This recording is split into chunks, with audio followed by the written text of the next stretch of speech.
तेरी सेवा तेरी सेवा, मुक्त पुगत जुगत तेरी सेवा, मुक्त पुगत जुगत तेरी सेवा, तेरी सेवा तेरी सेवा तेरी सेवा। ਗੁਰਦੁਆਰਾ ਪ੍ਰਬੰਧ ਸੁਧਾਰ ਲਹਿਰ ਦਾ ਹੋਕਾ ਦਿੰਦਿਆਂ ਸਿੱਖ ਸਦਭਾਵਨਾ ਦਲ ਵੱਲੋਂ ਅੱਜ ਵਾਰਡ ਨੰਬਰ 36 ਗੌਤਮ ਨਗਰ ਦੇ ਵਿੱਚ ਭੈਣ ਜੀ ਹਰਜੀਤ ਕੌਰ ਦੇ ਘਰ ਦੇ ਵਿੱਚ ਇਕੱਤਰਤਾ ਕੀਤੀ ਗਈ, ਜਿਸ ਵਿੱਚ ਭਾਈ ਮਨਮੀਤ ਸਿੰਘ ਜਿਹੜੇ ਸੇਵਾਦਾਰ ਨੇ ਸਿੱਖ ਸਦਭਾਵਨਾ ਦਲ ਵੱਲੋਂ ਚੋਣ ਪ੍ਰਚਾਰ ਹਿੱਤ ਉਹਨਾਂ ਦੇ ਵਿੱਚ ਇਹ ਸੰਗਤਾਂ ਵੱਲੋਂ ਯੋਗਦਾਨ ਪਾਉਂਦਿਆਂ ਸਮੁੱਚੀਆਂ ਸੰਗਤਾਂ ਨੂੰ ਅੱਜ ਅਪੀਲ ਕੀਤੀ ਗਈ। ਆਓ 25 ਅਪ੍ਰੈਲ ਦਿੱਲੀ ਸੇ ਗੁਰਦੁਆਰਾ ਪ੍ਰਬੰਧਕ ਕਮੇਟੀ ਦੀਆਂ ਜੋ ਚੋਣਾਂ ਹੋਣ ਜਾ ਰਹੀਆਂ ਨੇ ਉਹਨਾਂ ਨੂੰ ਸਫਲ ਬਣਾਉਣ ਲਈ ਤੇ ਗੁਰੂ ਧਾਮਾਂ ਦੇ ਵਿੱਚੋਂ ਗੰਦੀ ਕਿਸਮ ਦੀ ਰਾਜਨੀਤੀ ਕੱਢਣ ਲਈ, ਸਿੱਖ ਨੀਤੀ ਲਿਆਉਣ ਲਈ ਔਰ 10 ਰੁਪਈਆਂ 'ਚ ਬੱਚੇ ਪੜ੍ਹਾਉਣ ਲਈ ਉਹਨਾਂ ਦਾ ਮੈਡੀਕਲ, ਉਹਨਾਂ ਦੀ ਐਜੂਕੇਸ਼ਨ, ਸਿੱਖੀ ਸਿਧਾਂਤ, ਗੁਰੂ ਪੰਥ ਦੀ ਚੜ੍ਹਦੀ ਕਲਾ ਵਾਸਤੇ ਜਿਹੜਾ ਹੋਕਾ ਦਿੱਤਾ ਗਿਆ ਸਿੱਖ ਸਦਭਾਵਨਾ ਦਲ ਵੱਲੋਂ, ਰਾਜਨੀਤਿਕ ਭਜਾਈਏ ਸਿੱਖ ਨੀਤੀ ਲਿਆਈਏ, ਰਾਜਨੀਤਿਕ ਭਜਾਈਏ ਸਿੱਖ ਨੀਤੀ ਲਿਆਈਏ। ਉਹਦੀ ਸਫਲਤਾ ਵਾਸਤੇ ਜਿੱਥੇ ਅਸੀਂ ਅੱਜ ਇਹਨਾਂ ਸਾਰੀਆਂ ਸੰਗਤਾਂ ਨੂੰ ਜੀਓ ਆਇਆਂ ਆਖਦੇ ਹਾਂ, ਅਪੀਲ ਕਰਦੇ ਹਾਂ ਕਿ 25 ਅਪ੍ਰੈਲ ਵਾਲੇ ਦਿਨ ਟੇਬਲ ਲੈਂਪ ਤੇ ਮੋਹਰਾਂ ਲਾਓ, ਰਾਜਨੀਤਿਕ ਭਜਾਓ, ਪੰਥ ਰੁਸ਼ਨਾਓ। ਚੇਤਾ ਰੱਖਿਓ ਟੇਬਲ ਲੈਂਪ ਤੇ ਮੋਹਰਾਂ, ਟੇਬਲ ਲੈਂਪ ਜਿਹੜਾ ਉਹ ਤੁਹਾਡੇ ਧਿਆਨ 'ਚ ਹੋਣਾ ਚਾਹੀਦਾ ਹੈ, ਕਿਉਂਕਿ ਚਾਨਣ ਤੋਂ ਬਿਨਾਂ ਰਾਜਨੀਤਿਕ ਗੱਡੀਆਂ ਦਸ਼ਾ ਤੇ ਦਿਸ਼ਾਹੀਣ ਹੋਈਆਂ। ਟੇਬਲ ਲੈਂਪ ਸਿੱਖ ਨੀਤੀ ਦੇ ਚਾਨਣ ਤੋਂ ਬਿਨਾਂ ਬੰਦ ਕਿਤਾਬਾਂ ਵੀ ਧੋਖਾ ਕਰ ਗਈਆਂ ਤੇ ਉਹਦੇ ਨਾਲ ਦੇ ਨਾਲ ਉਹ ਬਾਲਟੀਆਂ ਜਿਹੜੀਆਂ ਕਹਿਣ ਨੂੰ ਤਾਂ ਉਹ ਗੁਰੂ ਕੀਆਂ ਆਖਦੇ ਸਨ ਪਰ ਖਿਮਾ ਕਰਦੇ ਆ ਜੀ, ਉਹ ਵੀ ਕਿਤੇ ਨਾ ਕਿਤੇ ਸ਼ਰਾਬ ਵਾਲੀਆਂ ਨਿਕਲੀਆਂ ਸਿਆਸੀ। ਤੇ ਬੇਨਤੀ ਕਰਾਂਗਾ 25 ਅਪ੍ਰੈਲ ਨੂੰ ਟੇਬਲ ਲੈਂਪ ਤੇ ਮੋਹਰਾਂ ਲਾ ਕੇ ਭਾਈ ਮਨਮੀਤ ਸਿੰਘ ਨੂੰ ਇੱਥੋਂ ਫਤਿਹ ਬਖਸ਼ੋ, ਤਾਂ ਜੋ ਗੁਰੂ ਧਾਮਾਂ ਵਿੱਚ ਗੰਦਗੀ ਰਾਜਨੀਤੀ ਦੀ ਜਿਹੜੀ ਉਹ ਸਾਫ਼ ਕੀਤੀ ਜਾ ਸਕੇ। ਸਿੱਖ ਨੀਤੀ ਲਿਆਈਏ, ਪੰਥ ਰੁਸ਼ਨਾਈਏ। ਵਾਹਿਗੁਰੂ ਜੀ ਕਾ ਖਾਲਸਾ, ਵਾਹਿਗੁਰੂ ਜੀ ਕੀ ਫਤਿਹ। ਵਾਹਿਗੁਰੂ ਜੀ ਕਾ ਖਾਲਸਾ, ਵਾਹਿਗੁਰੂ ਜੀ ਕੀ ਫਤਿਹ। ਮੈਂ ਹੁਸ਼ਨੇਕ ਸਿੰਘ ਪਿੰਕਾ। ਅੱਜ ਸਾਡੇ ਨਾਲ ਮਨਮੀਤ ਸਿੰਘ ਜੀ ਕੈਂਟ ਸੇ ਵਾਰਡ ਨੰਬਰ 36 ਸੇ ਜੁੜੇ ਆ। ਅਸੀਂ ਇਹਨਾਂ ਨਾਲ ਗੱਲਬਾਤ ਕਰਾਂਗੇ ਸਿੱਖ ਕੌਮ ਬਾਰੇ ਤੇ ਬਡਾਲਾ ਜੀ ਦੀ ਸਿੱਖ ਭਾਵਨਾ ਦੇ ਨਾਲ ਸਿੱਖ ਕੌਮ ਦੇ ਬਾਰੇ। ਤੇ ਆਓ ਅੱਜ ਗੱਲਬਾਤ ਕਰਦੇ ਹਾਂ। ਮਨੀਤ ਜੀ, ਤੁਹਾਡਾ ਜਥੇਦਾਰ ਟੀਵੀ ਤੇ ਸਵਾਗਤ ਹੈ। ਵਾਹਿਗੁਰੂ ਜੀ ਕਾ ਖਾਲਸਾ, ਵਾਹਿਗੁਰੂ ਜੀ ਕੀ ਫਤਿਹ। ਸੰਗਤ ਜੀ, ਮਨੀਤ ਜੀ, ਇੱਕ ਬਹੁਤ ਬੜੀ ਗੱਲ ਬਡਾਲਾ ਸਾਹਿਬ ਨੇ ਕਹੀ ਆ। ਉਹਨਾਂ ਨੇ ਕਹੀ ਕਿ ਅਸੀਂ ਬਦਲਾਵ ਲਿਆਵਾਂਗੇ। ਕਿਹੋ ਜਿਹਾ ਬਦਲਾਵ ਆਏਗਾ ਸਿੱਖ ਕੌਮ ਦੇ ਵਿੱਚ? ਵੀਰ ਜੀ ਦੇਖੋ, ਗੱਲ ਇੱਦਾਂ ਹੈ ਕਿ ਆਪਾਂ ਪਿਛਲੇ ਕੋਈ 20 ਵਰ੍ਹਿਆਂ ਤੋਂ ਆਪਾਂ ਅਲੱਗ-ਅਲੱਗ ਜਥੇਬੰਦੀਆਂ ਨੂੰ ਸੇਵਾਵਾਂ ਕਰਦੇ ਦੇਖਿਆ, ਸੇਵਾਵਾਂ ਨਿਭਾਉਂਦੇ ਦੇਖਿਆ। ਅਸੀਂ ਚੋਣਾਂ 'ਚ ਬਹੁਤ ਜੀ ਜਾਨ ਨਾਲ ਉਹਨਾਂ ਨੂੰ ਵੋਟ ਪਾਏ, ਲੇਕਿਨ ਜੇ ਅਸੀਂ ਸੋਚੀਏ ਤਾਂ ਸਾਡੀ ਕੌਮ ਨੂੰ ਮਿਲਿਆ ਕੀ? ਸਾਡੀ ਕੌਮ ਨੂੰ ਮਿਲੀ ਡੀਮੋਟੀਵੇਟ ਹੁੰਦੀ ਹੋਈ ਐਜੂਕੇਸ਼ਨ ਲੈਵਲਸ। ਸਾਡੇ ਇੰਸਟੀਚਿਊਟਸ ਬੰਦ ਹੋਏ, ਕਾਲਜਸ ਬੰਦ ਹੋਏ। ਜੇ ਮੈਂ ਮੈਡੀਕਲ ਫੈਸਿਲਿਟੀਜ਼ ਦੀ ਗੱਲ ਕਰਾਂ ਤੇ ਸੰਗਤ ਨੂੰ ਦਿਖਾਇਆ ਕੁਝ ਗਿਆ ਲੇਕਿਨ ਹੋਇਆ ਕੁਝ ਹੋਰ ਜੀ। ਤੇ ਗੋਲਕਾਂ ਦੀ ਚੋਰੀਆਂ ਹੋਈਆਂ ਜੀ। ਜੇ ਅਸੀਂ ਸਿੱਖ ਹੁੰਦੇ ਹੋਏ ਇੱਕ ਸਿੱਖ ਦੂਜੇ ਸਿੱਖ ਦੇ ਉੱਤੇ ਐਲੀਗੇਸ਼ਨਸ ਲਾਉਂਦਾ ਹੈ ਤੇ ਮੈਨੂੰ ਲੱਗਦਾ ਹੈ ਇਸ ਤੋਂ ਵੱਡੀ ਮੰਦਭਾਗੀ ਘਟਨਾ ਇਸ ਸਿੱਖ ਕੌਮ 'ਚ ਨਾ ਕਦੀ ਹੋਈ ਹੈ। ਔਰ ਮੈਂ ਗੁਰੂ ਮਹਾਰਾਜ ਅੱਗੇ ਅਰਦਾਸ ਕਰਾਂਗਾ ਕਿ ਇਹੋ ਜਿਹੀ ਘਟਨਾਵਾਂ ਹੋਣ ਵੀ ਨਾ, ਕਿਉਂਕਿ ਜੇ ਅਸੀਂ ਇਹ ਚਾਹਾਂਗੇ ਕਿ ਗੋਲਕਾਂ ਦਾ ਜਿਹੜਾ ਪੈਸਾ ਹੈ ਉਹ ਐਜੂਕੇਸ਼ਨ ਵੱਲ, ਉਹ ਮੈਡੀਕਲ ਫੈਸਿਲਿਟੀਜ਼ ਵੱਲ ਅਸੀਂ ਲਾਈਏ। ਤੇ ਜਿਹੜਾ ਸਿੱਖ ਸਦਭਾਵਨਾ ਦਲ ਭਾਈ ਬਲਦੇਵ ਸਿੰਘ ਜੀ ਵਡਾਲਾ ਨੇ ਆਪਣੇ ਮੈਨੀਫੈਸਟੋ ਵਿੱਚ ਵੀ ਕਿਹਾ ਹੈ ਕਿ ਆਪਾਂ 10 ਰੁਪਏ 'ਚ ਬੱਚਿਆਂ ਨੂੰ ਸਿੱਖਿਆ ਦੇ ਸਕਦੇ ਹਾਂ ਜੀ। ਔਰ ਇਹ ਫੈਕਟ ਹੈ, ਅਸੀਂ ਦੇ ਸਕਦੇ ਹਾਂ। ਅਸੀਂ ਟੀਚਰਸ ਦੀ ਸੈਲਰੀ ਵੀ ਦੇ ਸਕਦੇ ਹਾਂ, ਕਿਉਂਕਿ ਸਾਡੇ ਗੁਰੂ ਨਾਨਕ ਦੇ ਦਰ 'ਚ ਕਿਸੇ ਚੀਜ਼ ਦੀ ਕੋਈ ਘਾਟ ਨਹੀਂ ਹੈ। ਲੇਕਿਨ ਆਪਾਂ ਉਹਨਾਂ ਨੂੰ ਇਸਤੇਮਾਲ ਕਿੱਦਾਂ ਕਰਨਾ ਹੈ, ਮੇਨ ਕਨਸੈਪਟ ਉਹੀ ਹੈ। ਜੇ ਆਪਾਂ ਉਸ ਕਨਸੈਪਟ ਨੂੰ ਫੋਲੋ ਕਰੀਏ ਤੇ ਆਪਾਂ ਬਹੁਤ ਅੱਛਾ ਇੱਕ ਲੈਵਲ ਆਪਣੇ ਗੁਰੂ ਘਰਾਂ ਲਈ ਮਰਿਆਦਾ ਮੇਨਟੇਨ ਕਰ ਸਕਦੇ ਹਾਂ, ਆਪਣੇ ਬੱਚਿਆਂ ਦਾ ਭਵਿੱਖ ਜਿਹੜਾ ਹੈ ਉਜਲਾ ਕਰ ਸਕਦੇ ਹਾਂ। ਵੀਰ ਜੀ ਇੱਕ ਗੱਲ ਅਸੀਂ ਤੁਹਾਡੇ ਨਾਲ ਫੇਰ ਜ਼ਿਕਰ ਕਰਨਾ ਚਾਹੁੰਦੇ ਹਾਂ ਕਿ ਸਿੱਖ ਰਾਜਨੀਤੀ ਦੇ ਵਿੱਚ ਪਹਿਲਾਂ ਸਿੱਖ ਗੁਰੂ ਘਰ ਕੱਚੇ ਹੁੰਦੇ ਸੀਗੇ ਤੇ ਸਿੱਖ ਪੱਕੇ ਹੁੰਦੇ ਸੀਗੇ। ਅੱਜ ਕੱਲ੍ਹ ਕੀ ਹੋ ਗਿਆ ਹੈ ਕਿ ਗੁਰੂ ਘਰ ਤਾਂ ਪੱਕੇ ਹੋ ਗਏ ਪਰ ਗੁਰਸਿੱਖ ਜਿਹੜੇ ਸੀ, ਸਿੱਖ ਜਿਹੜੇ ਸੀ ਉਹ ਕੱਚੇ ਹੋ ਗਏ। ਇਹਦੇ ਬਾਰੇ ਕੀ ਕਹਿਣਾ ਚਾਹੁੰਦੇ ਹੋ? ਵੀਰ ਜੀ, ਆਪਾਂ ਰੋਜ਼ ਆਪਣੇ ਘਰਾਂ 'ਚ ਬਹਿ ਕੇ, ਗੁਰੂ ਘਰਾਂ 'ਚ ਬਹਿ ਕੇ ਆਸਾ ਕੀ ਵਾਰ ਸੁਣਦੇ ਹਾਂ। ਗੁਰੂ ਨਾਨਕ ਸਾਹਿਬ ਸਾਨੂੰ 550 ਸਾਲ ਪਹਿਲਾਂ ਦੱਸ ਗਏ ਹੈ ਕਿ ਕੂੜ ਸੋਏ ਨਾ, ਕੂੜ ਰੂਪਾ ਕੂੜ ਪਹਿਨਣਹਾਰ। ਜੇ ਤੁਹਾਡੇ ਦਿਲਾਂ 'ਚ ਉਸ ਪਰਮੇਸ਼ਵਰ ਦਾ, ਉਸ ਗੁਰੂ ਦਾ ਪਿਆਰ ਨਹੀਂ ਹੈ ਤੇ ਸੋਨਾ ਪਾਇਆ, ਕੱਪੜੇ ਲੱਤੇ ਪਾਏ, ਬਣਾਇਆ ਸਭ ਕੂੜਾ ਹੈ। ਤੇ ਅੱਜ ਆਪਾਂ, ਮੈਂ ਨਹੀਂ ਕਹਿੰਦਾ ਕਿ ਸਾਡੇ ਗੁਰੂ ਘਰ ਸੋਹਣੇ ਨਹੀਂ ਲੱਗਣੇ ਚਾਹੀਦੇ ਹੈ, ਜ਼ਰੂਰ ਲੱਗਣੇ ਚਾਹੀਦੇ ਹੈ, ਲੇਕਿਨ ਤੁਸੀਂ ਉਸ ਗੁਰੂ ਨੂੰ ਕੀ ਦੇ ਸਕਦੇ ਹੋ ਜਿਹਨੇ ਤੁਹਾਨੂੰ ਸਭ ਕੁਝ ਦਿੱਤਾ ਹੈ। ਤੇ ਜੇ ਆਪਾਂ ਐਂ ਕਹੀਏ, ਆਪਾਂ ਹੁਣ ਆਪ ਜੀ ਬੰਗਲਾ ਸਾਹਿਬ ਦੀ ਗੱਲ ਕਰੋ, ਆਪਾਂ ਬੰਗਲਾ ਸਾਹਿਬ ਨੂੰ ਇੱਕ ਪ੍ਰਦਰਸ਼ਨੀ ਦਾ ਘਰ ਬਣਾਤਾ ਹੈ, ਉਹ ਸਿਫਤੀ ਦਾ ਘਰ ਹੈ।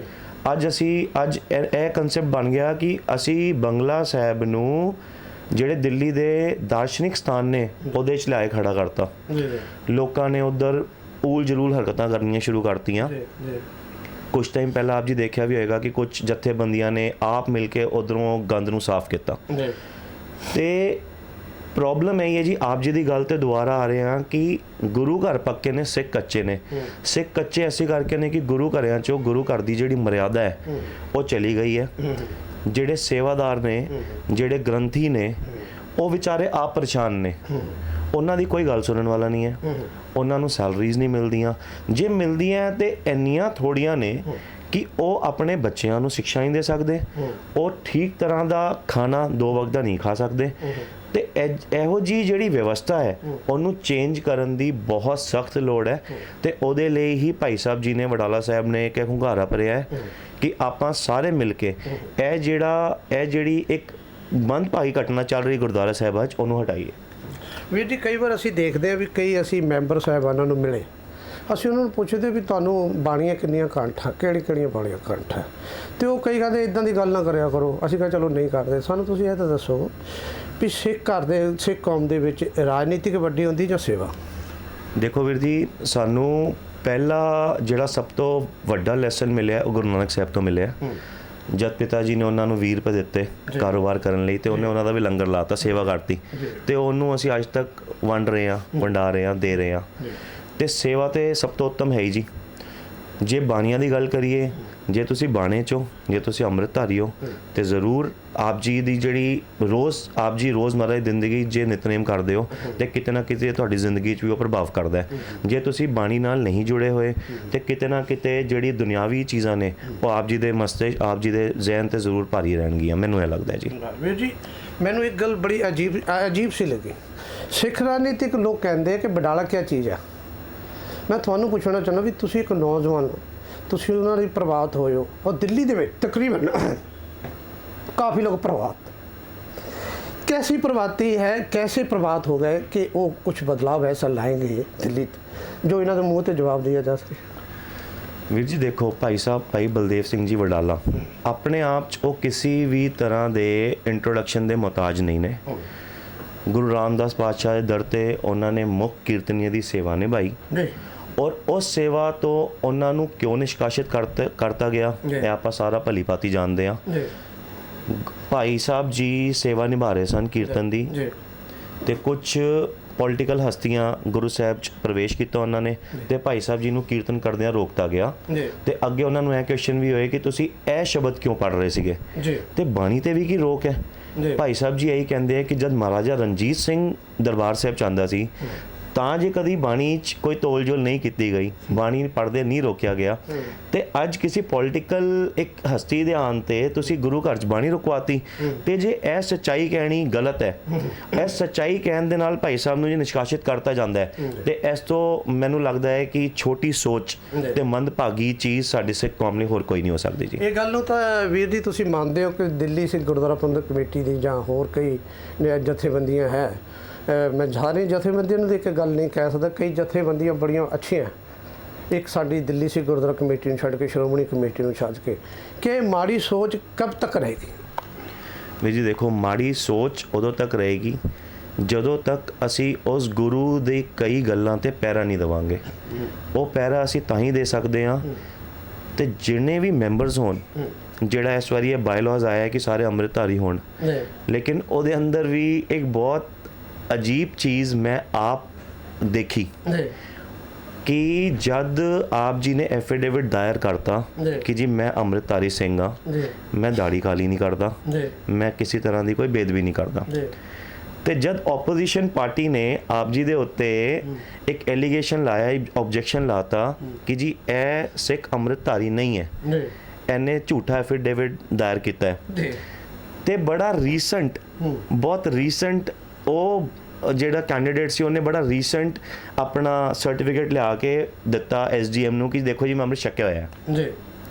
ਤੇ ਜੀ ਆਪਾਂ ਇੰਨਾ ਵੱਡਾ ਝੂਠ ਬੋਲ ਸਕਦੇ ਹਾਂ ਕਿ ਅਸੀਂ ਅੰਮ੍ਰਿਤਧਾਰੀ ਹਾਂ ਸਿਰਫ ਇਸ ਕਰਕੇ ਕਿ ਆਪਣੇ ਨੂੰ ਕਿਸੇ ਤਰ੍ਹਾਂ ਇਹ ਗੁਰਦੁਆਰੇ ਘਰਾਂ ਦੀ ਸੀਟ ਮਿਲ ਜਾਏ, ਕਿਉਂਕਿ ਭਾਈ ਸੇਵਾ ਤੋਂ ਤੇ ਉਹਨਾਂ ਨੂੰ ਕੋਈ ਲੈਣਾ ਦੇਣਾ ਹੈ ਹੀ ਨਹੀਂ ਜੀ, ਇਹ ਗੱਲ ਬੋਲੋ ਠੀਕ ਹੈ ਜੀ। ਪਹਿਲੀ ਮੀਟਿੰਗ ਜੀ ਜਦ ਆਪ ਜੀ ਸੰਗਤ ਨਾਲ ਮੀਟਿੰਗ ਕਰਦੇ ਹੋ, ਉਸੇ 'ਚ ਆਪ ਜੀ ਸ਼ਰਾਬਾ ਵੀ ਪੀ ਰਹੇ ਹੋ, ਆਪ ਜੀ ਮੀਟ ਵੀ ਖਾ ਰਹੇ ਹੋ, ਤੇ ਆਪ ਜੀ ਉਸ ਗੁਰੂ ਨਾਲ ਤੇ ਘੱਟੋ ਘੱਟ ਧੋਖਾ ਨਾ ਕਰੋ, ਮੈਂ ਬਸ ਇਹੀ ਕਹਿਣਾ ਚਾਹਾਂਗਾ ਜੀ। ਵੀਰ ਜੀ ਤੁਹਾਡੀ ਗੱਲ ਬੜੀ ਵਧੀਆ, ਮੈਨੂੰ ਇੱਕ ਚੀਜ਼ ਬੜੀ ਅੱਛੀ ਲੱਗੀ ਬਡਾਲਾ ਸਾਹਿਬ ਦੀ। ਬਡਾਲਾ ਸਾਹਿਬ ਕਹਿ ਰਹੇ ਹਨ ਕਿ ਅਸੀਂ ਬਦਲਾਵ ਲਿਆਵਾਂਗੇ, ਅਸੀਂ ਮਤਲਬ ਉਹ ਗਾਂਧੀ ਨੀਤੀ ਨਾਲ ਨਹੀਂ, ਗੁਰਸਿੱਖੀ ਦੇ ਨਾਲ। ਸਾਨੂੰ ਇਸ ਗੱਲ ਦਾ ਪਤਾ ਹੋਣਾ ਚਾਹੀਦਾ ਕਿ ਜਿੰਨੇ ਵੀ ਲੋਕ ਬਡਾਲਾ ਸਾਹਿਬ ਨਾਲ ਜੁੜੇ ਆ ਉਹ ਸਾਰੇ ਗੁਰਸਿੱਖ ਨੇ, ਅੰਮ੍ਰਿਤਧਾਰੀ ਨੇ, ਕੋਈ ਕੀਰਤਨੀਏ ਨੇ, ਕੋਈ ਕਥਾਵਾਚਕ ਨੇ, ਤੇ ਇਹ ਜਿਹੜੇ ਲੋਕ ਜੁੜੇ ਇਹੀ ਸਿੱਖ ਕੌਮ ਨੂੰ ਦੁਬਾਰਾ ਫਿਰ ਅੱਛੀਆਂ ਲੀਹਾਂ ਤੇ ਆਪਣੇ ਅਰਗੇ ਕਰ ਸਕਦੇ ਆ, ਜਾਂ ਫਿਰ ਉਹ ਲੋਕ ਜਿਹੜੇ ਕਹਿੰਦੇ ਕਿ ਅਸੀਂ ਬਾਲਟੀ ਭਰ ਲਈ ਹੈ ਤੇ ਅਸੀਂ ਉਹ ਲੰਗਰ ਵਰਤਾਨੇ ਆ। ਮੈਨੂੰ ਇੱਕ ਗੱਲ ਦਾ ਸਮਝ ਨਹੀਂ ਆਉਂਦੀ ਵੀ ਅੱਜ ਤੋਂ ਕਈ ਕਰੋੜਾਂ ਸਾਲ ਪਹਿਲਾਂ ਗੁਰੂ ਨਾਨਕ ਮਾਂ ਨੇ 20 ਰੁਪਏ ਦਾ ਸੱਚਾ ਸੌਦਾ ਕੀਤਾ। ਸੱਚੇ ਸੌਦੇ ਤੇ ਬਾਲਟੀ ਤੇ ਬਾਬੇ ਨਾਨਕ ਨੇ ਚੱਕੀ ਸਾਰੇ ਸੰਸਾਰ ਵਾਸਤੇ, ਤੁਹਾਡੀ ਬਾਲਟੀ ਤੇ ਬਾਹਰ ਲਿਖਿਆ ਹੁੰਦਾ ਬਾਦਲ, ਇਹ ਕਿਉਂ? ਵੀਰ ਜੀ ਦੇਖੋ, ਇਸ ਚੀਜ਼ ਦਾ ਇੱਕ ਬਹੁਤ ਸਿੱਧਾ ਤੇ ਇੱਕ ਸਿੰਪਲ ਜਿਹਾ ਆਨਸਰ ਹੈ ਕਿ ਵਡਾਲਾ ਸਾਹਿਬ ਜੋ ਵੀ ਕਹਿ ਰਹੇ ਨੇ, ਆਪਾਂ ਸਿਰਫ ਇਹੀ ਨਹੀਂ ਕਹਿ ਸਕਦੇ ਕਿ ਜਿਹੜੇ ਜੁੜੇ ਹੋਏ ਬਾਣੀ ਨਾਲ ਜੁੜੇ ਹੋਏ ਸਿੰਘ ਨੇ ਉਹ ਤੇ ਵਡਾਲਾ ਸਾਹਿਬ ਹੈਗੇ ਹੀ ਆ, ਲੇਕਿਨ ਬਹੁਤ ਸਿੰਘ, ਬਹੁਤ ਸੰਗਤ ਦਿੱਲੀ ਦੀ ਇੱਦਾਂ ਦੀ ਵੀ ਹੈ ਜਿਹੜੀ ਕਿ ਕਿਸੇ ਮਜਬੂਰੀਆਂ ਪਾਛੋਂ ਇੰਨਾ ਪਿੱਛੇ ਲੱਗੇ ਹੋਏ ਨੇ। ਉਹ ਮਜਬੂਰੀਆਂ ਕਿਸੇ ਵੀ ਤਰ੍ਹਾਂ ਦੀ ਹੋ ਸਕਦੀਆਂ ਨੇ, ਉਹ ਉਹਨਾਂ ਉੱਤੇ ਕਿਸੇ ਤਰ੍ਹਾਂ ਦਾ ਪ੍ਰੈਸ਼ਰ ਵੀ ਹੋ ਸਕਦਾ ਹੈ, ਕਿਉਂਕਿ ਬਹੁਤ ਸਾਰੇ ਗ੍ਰੰਥੀ ਸਿੰਘ ਨੇ, ਬਹੁਤ ਸੇਵਾਦਾਰ ਨੇ ਜਿਨ੍ਹਾਂ ਨੂੰ ਵਿਚਾਰਿਆਂ ਨੂੰ ਆਪਣੀ ਨੌਕਰੀ ਦਾ ਕੁਐਸਚਨ ਹੈ ਉਹਨਾਂ ਲਈ ਕਿ ਆਪਾਂ ਜੇ ਇਹਨਾਂ ਦੇ ਅਗੇਂਸਟ ਕੁਝ ਵੀ ਬੋਲਤਾ ਤੇ ਕੱਲ ਨੂੰ ਸ਼ਾਇਦ ਸਾਡੀ ਨੌਕਰੀ ਵੀ ਨਹੀਂ ਰਹੇਗੀ। ਇਹੀ ਚੀਜ਼ ਨੂੰ ਦੂਰ ਕਰਨ ਲਈ ਜਿਹੜੇ ਵਡਾਲਾ ਸਾਹਿਬ ਨੇ ਇੱਕ ਹੁਗਾਰਾ ਦਿੱਤਾ ਹੈ ਕਿ ਰਾਜਨੀਤਿਕ ਹਟਾਈਏ ਤੇ ਸਿੱਖ ਨੀਤੀ ਲਿਆਈਏ। ਜਦ ਗੁਰੂ ਘਰਾਂ 'ਚ ਸਿੱਖ ਨੀਤੀ ਹੋਏਗੀ, ਜਦ ਗੁਰੂ ਘਰਾਂ 'ਚ ਬਾਣੀ ਤੇ ਬਾਣੇ ਪੜ੍ਹਨ ਵਾਲੇ ਮੈਂਬਰਸ ਹੋਣਗੇ ਜਿਹੜੇ ਕਿ ਸ਼ਰਾਬ ਦੀ ਵਰਤੋਂ ਨਹੀਂ ਕਰਦੇ, ਵੋਟਸ ਖਰੀਦਣ ਲਈ ਪੈਸਾ ਨਹੀਂ ਦਿੰਦੇ, ਵੋਟਸ ਖਰੀਦਣ ਲਈ ਸ਼ਰਾਬ ਨਹੀਂ ਦਿੰਦੇ, ਤੇ ਮੈਨੂੰ ਲੱਗਦਾ ਹੈ ਆਪਣੇ ਆਪ ਜਿਹੜਾ ਸਮਾਜਿਕ ਮਾਹੌਲ ਹੈ ਉਹ ਬਹੁਤ ਇੱਕ ਅੱਛੇ ਸਤਰ ਤੇ ਪਹੁੰਚ ਜਾਏਗਾ ਜੀ। ਰਵੀ ਜੀ, ਇੱਕ ਮੇਰਾ ਲਾਸਟ ਕੁਐਸਚਨ ਹੈ ਕਿ ਜੇ ਪ੍ਰਮਾਤਮਾ ਨੇ ਚਾਹਿਆ ਤੁਹਾਨੂੰ ਗੁਰੂ ਦੀ ਸੇਵਾ ਮਿਲ ਗਈ, ਸੇਵਾ ਨਾ ਵੀ ਮਿਲੇ ਤਾਂ ਵੀ ਤੁਹਾਡੇ ਜਜ਼ਬੇ ਦਿਖਦੇ ਆ ਕਿ ਤੁਸੀਂ ਸੇਵਾ 'ਚ ਲੱਗੇ ਰਹੋਗੇ, ਅਗਰ ਗੁਰੂ ਮਹਾਰਾਜ ਚਾਹੁੰਦੇ ਆ ਕਿ ਤੁਹਾਨੂੰ ਇਹ ਸੇਵਾ ਮਿਲਦੀ ਹੈ ਤੇ ਐਜੂਕੇਸ਼ਨ ਦੇ ਉੱਤੇ ਸਭ ਤੋਂ ਜ਼ਿਆਦਾ ਕੰਮ ਕਰਨ ਦੀ ਅੱਜ ਸਿੱਖ ਕੌਮ ਦੇ ਉੱਤੇ ਲੋੜ ਹੈ, ਕਿੰਨਾ ਕੁ ਕਰੋਗੇ? 10 ਰੁਪਏ ਕਹਿੰਦੇ ਵੀ ਤੁਸੀਂ ਕੀ ਕਹਿ ਰਹੇ ਹੋ ਕਿ 10 ਰੁਪਏ 'ਚ ਅਸੀਂ ਇਸ ਬੱਚੇ ਨੂੰ ਪੜ੍ਹਾ ਸਕਦੇ ਹਾਂ, ਥੋੜਾ ਸਾ ਬਤਾਏਂਗੇ ਕਿਸ ਤਰ੍ਹਾਂ? ਵੀਰ ਜੀ ਦੇਖੋ, ਇਹ ਜਿਹੜਾ ਥਾਟ ਹੈ ਨਾ ਵਡਾਲਾ ਸਾਹਿਬ ਦਾ, ਇਹ ਥਾਟ ਮੈਨੂੰ ਵੀ ਮਾਈਂਡ 'ਚ ਬਹੁਤ ਅੱਛਾ ਐਸੀ ਕਰਕੇ ਸਟ੍ਰਾਈਕ ਕੀਤਾ ਕਿ ਮੈਂ ਆਪ ਜੀ ਨੂੰ ਇਹਦੇ ਲਈ ਇੱਕ ਸੱਚੀ ਚੀਜ਼ ਸ਼ੇਅਰ ਕਰ ਦਿੰਦਾ। ਸਾਡੇ ਦਿੱਲੀ ਕੈਂਟੀ ਇੱਕ ਪਰਿਵਾਰ ਹੈ, ਉਹਨਾਂ ਦੇ ਫਾਦਰ ਪਿਛਲੇ 7 ਸਾਲ ਪਹਿਲਾਂ ਅਕਾਲ ਚਲਾਣਾ ਕਰ ਗਏ ਸੀਗੇ, ਕੱਲੀ ਮਦਰ ਹੈਗੀ ਹੈ, 2 ਜੁੜਵਾ ਬੱਚੇ ਨੇ। ਅਸੀਂ ਉਹ ਬੱਚੇ ਗੁਰੂ ਹਰਕ੍ਰਿਸ਼ਨ ਪਬਲਿਕ ਸਕੂਲ 'ਚ ਪੜ੍ਹਦੇ ਆ। ਅਸੀਂ ਮੌਜੂਦਾ ਮੈਂਬਰ ਤੋਂ ਅਸੀਂ ਏੜੀਆਂ ਰਗੜ ਗਏ ਕਿ ਵੀਰ ਜੀ ਇਹਨਾਂ ਦੀ ਬੱਚਿਆਂ ਦੀ ਲਈ ਕੁਝ ਆਪ ਜੀ ਗੱਲ ਕਰਕੇ ਇਹਨਾਂ ਦੀ ਫੀਸ ਮਾਫੀ ਦਾ ਕੁਝ ਕਰਾਓ, ਕਿਉਂਕਿ ਪੂਰਨ ਗੁਰਸਿੱਖ ਬੱਚੇ ਨੇ। ਲੇਕਿਨ ਕੋਈ ਵੀ ਕਿਸੇ ਤਰ੍ਹਾਂ ਦਾ ਆਨਸਰ ਸਾਨੂੰ ਨਹੀਂ ਮਿਲਿਆ। ਵੀਰ ਜੀ, ਮੈਂ ਜਾਂਦਾ ਫਿਰ ਕਹਿਣਾ ਚਾਹੁੰਦਾ ਵੀ ਬਦਲਾਵ ਜ਼ਰੂਰੀ, ਬਦਲਾਵ ਬਹੁਤ ਜ਼ਰੂਰੀ ਹੈ ਜੀ। ਮੈਂ ਸਾਰੀ ਸੰਗਤ ਨੂੰ ਅਪੀਲ ਕਰਦਾ ਜੀ, ਪੂਰੀ ਦਿੱਲੀ 'ਚ, ਮੈਂ ਸਿਰਫ ਆਪਣੇ ਵਾਰਡ ਲਈ ਨਹੀਂ, ਪੂਰੀ ਦਿੱਲੀ 'ਚ ਜੇ ਆਪ ਜੀ ਚਾਹੁੰਦੇ ਹੋ ਕਿ ਆਪਾਂ ਰਾਜਨੀਤੀ ਹਟਾ ਕੇ ਸਿੱਖ ਨੀਤੀ ਲਿਆਈਏ, ਤੇ ਪੂਰੀ ਦਿੱਲੀ ਦੇ ਸਿੱਖਾਂ ਤੋਂ ਮੇਰੀ ਹੱਥ ਜੋੜ ਕੇ ਬੇਨਤੀ ਹੈ ਕਿ ਆਉਣ ਵਾਲੀ ਚੋਣਾਂ 'ਚ ਟੇਬਲ ਲੈਂਪ ਨੂੰ ਤੁਸੀਂ ਵੱਧ ਤੋਂ ਵੱਧ ਸਪੋਰਟ ਕਰਨਾ ਹੈ, ਕਿਉਂਕਿ ਆਪਾਂ ਕਿਸੇ ਰਾਜਨੀਤਿਕ ਪਾਰਟੀ ਤੋਂ ਬਿਲੋਂਗ ਨਹੀਂ ਕਰਦੇ। ਮੈਂ ਆਪ ਕਿਸੇ ਪੋਲੀਟੀਕਲ ਪਾਰਟੀ ਤੋਂ ਬਿਲੋਂਗ ਨਹੀਂ ਕਰਦਾ। ਮੈਂ ਇੱਕ ਮਿਡਲ ਕਲਾਸ ਬੰਦਾ ਹੈਗਾ। ਮੇਰੀ ਇੱਕ ਛੋਟੀ ਜੀ ਸ਼ਾਪ ਹੈਗੀ ਹੈ ਦਿੱਲੀ ਕੈਂਟ 'ਚ, ਅਤੇ ਸਾਰੇ ਕੈਂਡੀਡੇਟਸ ਜਿਹੜੇ ਵਡਾਲਾ ਸਾਹਿਬ ਨੇ ਚੁਣੇ ਹੈ, ਇੱਦਾਂ ਹੀ ਚੁਣੇ ਆ ਜਿਨ੍ਹਾਂ ਦਾ ਕੋਈ ਪਿਛੋਕੜ ਨਹੀਂ ਹੈ, ਜਿਨ੍ਹਾਂ ਦੇ ਮਾਈਂਡ ਵਿੱਚ ਕਿਤੇ ਵੀ ਰਾਜਨੀਤੀ ਘਰ ਨਹੀਂ ਕਰਦੀ। ਅਤੇ ਆਪ ਜੀ ਸਾਰੀ ਸਿੱਖ ਸੰਗਤ ਨੂੰ ਮੇਰੀ ਹੱਥ ਜੋੜ ਕੇ ਬੇਨਤੀ ਹੈ ਕਿ ਆਪ ਜੀ ਵੱਧ ਤੋਂ ਵੱਧ ਟੇਬਲ ਲੈਂਪ ਨੂੰ ਮੋਹਰਾਂ ਲਾਓ ਅਤੇ ਇੱਕ ਵਾਰ ਸੇਵਾ ਸਿੱਖ ਨੀਤੀ ਗੁਰੂ ਘਰਾਂ 'ਚ ਬਹਾਲ ਕਰਨ 'ਚ ਸਾਡੀ ਮਦਦ ਕਰੋ। ਵਾਹਿਗੁਰੂ ਜੀ ਕਾ ਖਾਲਸਾ, ਵਾਹਿਗੁਰੂ ਜੀ ਕੀ ਫਤਿਹ। ਸਾਡੇ ਜਥੇਦਾਰ ਟੀਵੀ ਨਾਲ ਗੱਲਬਾਤ ਕਰਨ ਲਈ ਦਿਲ ਸੇ ਸ਼ੁਕਰੀਆ। ਮਿਹਰਬਾਨੀ ਜੀ, ਮਿਹਰਬਾਨੀ। ਇਹ ਸਨ ਭਾਈ ਮਨਜੀਤ ਸਿੰਘ ਜੀ ਤੇ ਮੈਂ ਹੁਸ਼ਨੇਕ ਸਿੰਘ ਪਿੰਕਾ ਤੇ ਮੇਰੇ ਨਾਲ ਵਰਨ, ਜਥੇਦਾਰ ਟੀਵੀ ਦਿੱਲੀ ਤੋਂ।